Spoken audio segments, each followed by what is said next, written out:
চৰকাৰী কাৰ্যালয় ঔদ্যোগিক খণ্ডত লগাবলৈ দিয়া স্মাৰ্ট মিটাৰ লগালে ঘৰে ঘৰে কেন্দ্ৰৰ নিৰ্দেশনাক নচ্ছাত কৰি ৰাজ্য চৰকাৰৰ ৰহস্যজনক কাণ্ড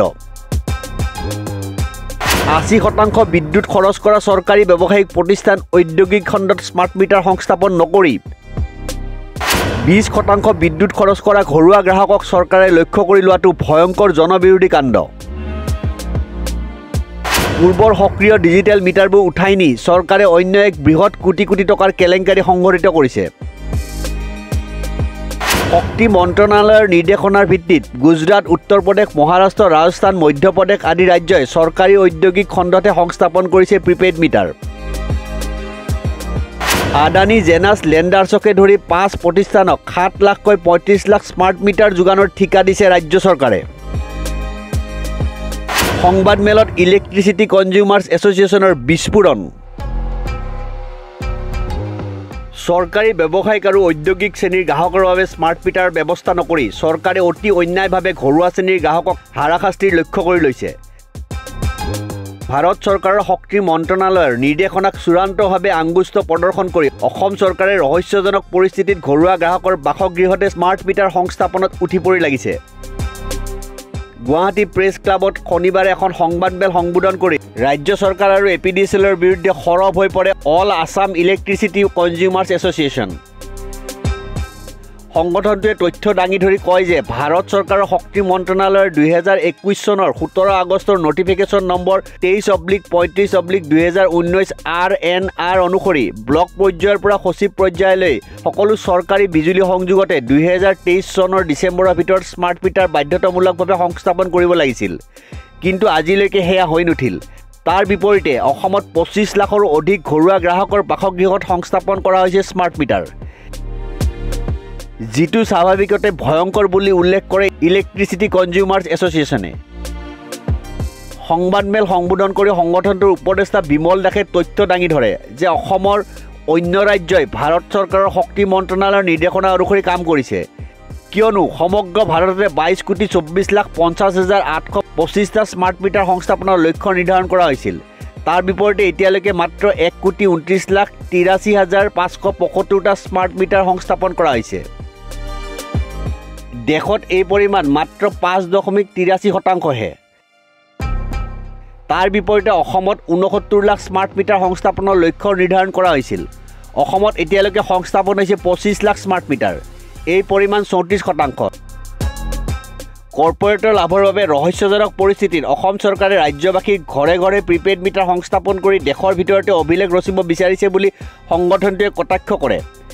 এই সন্দৰ্ভত অধিক তথ্য যোগান ধৰি সংগঠনটোৰ উপদেষ্টা দাসে কয় যে আদানী জেনাছ লেণ্ডাৰ্ছকে ধৰি দেশৰ আগশাৰীৰ ৫টা প্ৰতিষ্ঠানক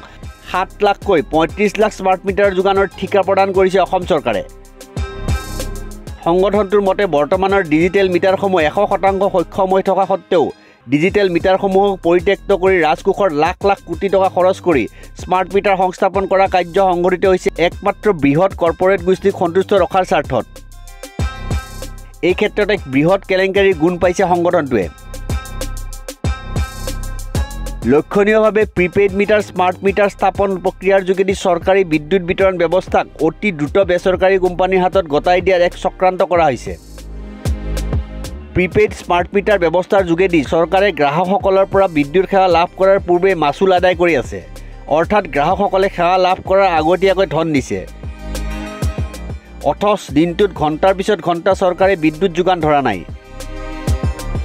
বিদ্যুৎ যে অতি অত্যাৱশ্যকীয় সেয়া চৰকাৰে সেই ধাৰণা সলনি কৰি স্মাৰ্ট মিটাৰৰ যোগেদি বজাৰ কেন্দ্ৰিক ধ্যান ধাৰণা প্ৰতিষ্ঠিত কৰাৰ চেষ্টা চলাই আছে তাৎপৰ্যপূৰ্ণভাৱে অসমৰ মুখ্যমন্ত্ৰী ডক্টৰ হিমন্ত বিশ্ব শৰ্মাই চৰকাৰী কাৰ্যালয় মন্ত্ৰী বিধায়কৰ বাসগৃহতো স্মাৰ্ট মিটাৰ সংস্থাপনৰ ব্যৱস্থা কৰা হ'ব বুলি ঘোষণা কৰিছিল কিন্তু সেয়া ঘোষণাতে ৰ'ল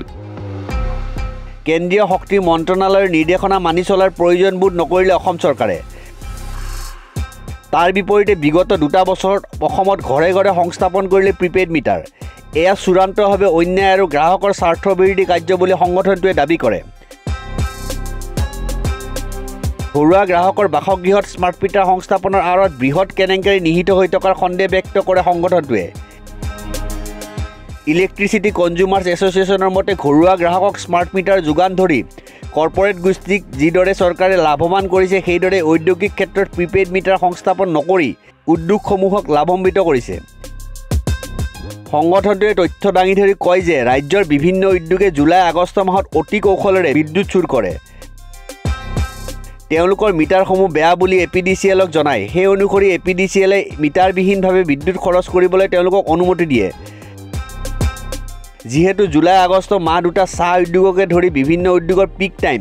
সেয়েহে এই সময়ছোৱাত উদ্যোগসমূহে মিটাৰবিহীনভাৱে বিদ্যুৎ খৰচ কৰি বিদ্যুতৰ চৌৰ্য কাৰ্যত লিপ্ত হয়। সমগ্ৰ বছৰৰ বিদ্যুতৰ বিলৰ গড় হিচাপ উলিয়াই APDCLে মাচুল সংগ্ৰহ কৰে। সেয়েহে পিক টাইমৰ মাহ দুটা তেওঁলোকে মিটাৰ বেয়াৰ অজুহাত দেখুৱাই মিটাৰবিহীনভাৱে চলে। এয়া এক বৃহৎ কেলেংকাৰী বুলি দাবী কৰে সংগঠনটোৱে।